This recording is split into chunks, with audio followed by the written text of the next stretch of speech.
সাথী। সাথী এই শব্দটির ব্যাখ্যা কে কিভাবে করে? মিত্র, সখা, বন্ধু।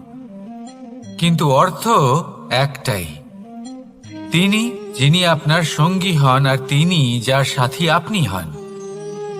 এবার সব থেকে বড় প্রশ্ন হলো এটাই যে তিনি কে হতে পারেন যাকে আপনি আপনার সাথী বলে মেনে নিতে পারেন, নিজের সখা, নিজের মিত্র, নিজের বন্ধু মেনে নিতে পারেন।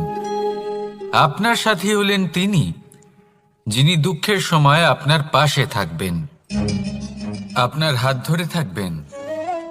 আপনার সাথী হলেন তিনি যার হাত আপনি নিজের সুখের দিনে ধরে থাকবেন। সেই সাথীরই হাত ধরুন যিনি দুঃখে সবসময় আপনাকে সাহায্য করার জন্য তৎপর হয়ে থাকেন, আপনার পাশে থাকেন, আর যাকে সুখের দিনে আপনি আপনার সাথে রাখতে পারেন। আর যখন আপনার সাথে আপনার এই সাথী থাকবে তখন আপনি এটা বুঝবেন যে যখন জীবনে দুঃখ আসে তখন এই দুঃখ কমে যায়, সবার মধ্যে ভাগ হয়ে যায়। আর যদি তখন সুখ আসে তাহলে সেটা সবার উপস্থিতিতে আরো বেড়ে যায়। এটাই হলো প্রেম, এটাই হলো ভালোবাসা, এটাই হলো সঙ্গ। যেমন সম্পর্ক আমার আর রাধার মাঝে। তাহলে আসুন আর আমার সাথে ভালোবেসে বলুন, রাধা রাধা।